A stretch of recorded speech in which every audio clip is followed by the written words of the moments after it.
I am Larry La Fountain-Stokes. I am Associate Professor of American Culture, Romance Languages, and Women's Studies, and I am currently the Interim Director of the Latino Studies Program for the 2018-19 academic year. Wow. So I first moved from Puerto Rico to Cambridge, Massachusetts in 1986. I came by myself with two huge suitcases. I took the subway from Logan Airport to Harvard Square. I didn't realize that that was unusual for 18-year-old first-time college students to just show up by themselves in a new place, take the subway with huge suitcases. That was a mistake because there were lots of stairs involved. But I think so right away, culture shock was a major thing having to do just with being away from my family, being in an English speaking context, being in a cold context, but also being at a Ivy League institution where many students came from enormous wealth, and that was just not my case. My first year in college, I worked cleaning bathrooms as part of dorm crew.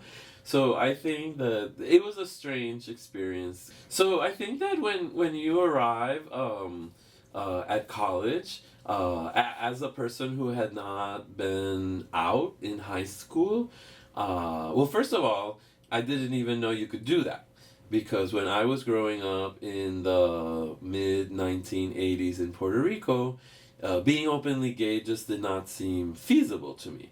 I thought I had political ambitions and I just thought it would be completely unacceptable.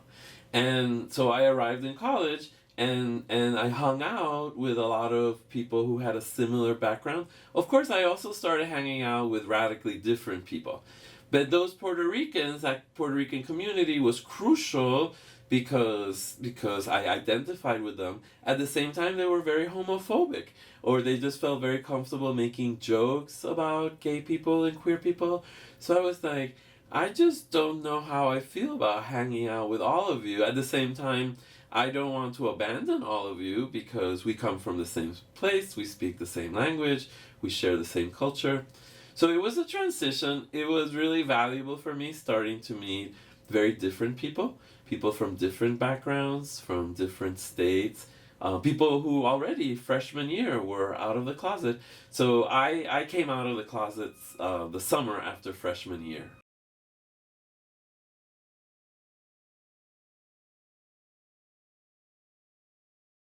While I was an undergrad at Harvard College, Harvard hosted a major gay and lesbian studies conference.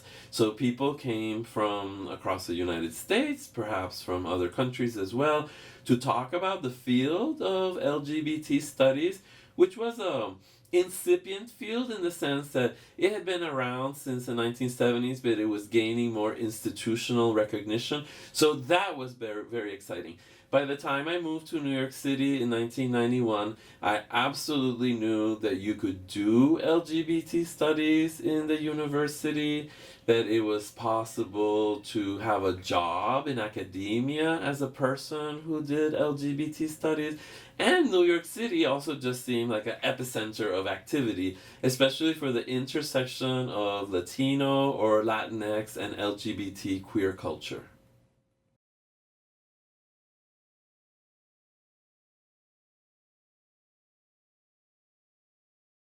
I think when I was an undergrad, I didn't quite fully grasp or understand what it meant to be a Latino person in the United States. And I think that started to become clearer in graduate school when I became involved in the ethnic studies protests at Columbia University. And I wasn't part of the hunger strike, but there was a hunger strike while I was while I was a graduate student, and that really helped me to clarify that there was a very big struggle to open spaces in academia. So when I became a professor, I thought I write about queer Puerto Ricans, I teach classes about the Latinx experience and queer Latinos in the United States. There's many things that can be done in the university. So at the University of Michigan, I served for 5 years as the director of the Latino Studies program. And I think it really requires having visionary, committed people in positions of leadership in order to advance the needs and the interests of different constituencies.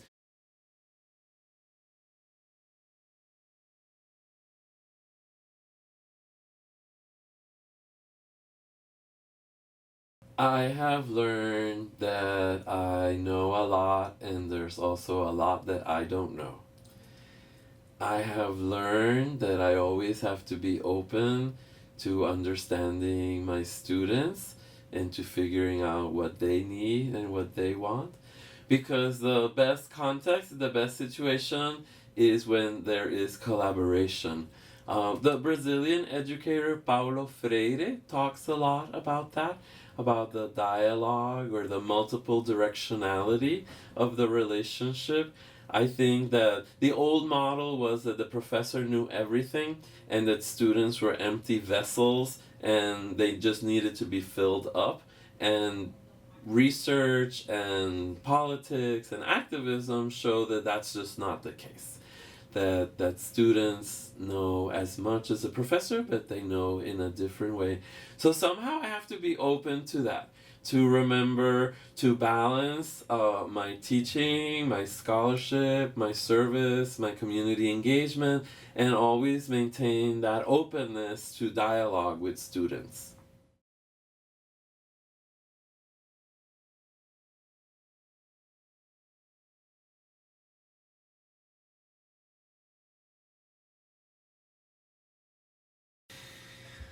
Oh, if I could go back in time and talk to my younger self, that is, that sounds incredible. So, well, I'm not even sure what I would tell myself because it's been so complicated. I think that if I went back in high school, I would tell myself that things were going to get better. If I went back to college, I would tell myself to calm down and to maybe take it easier.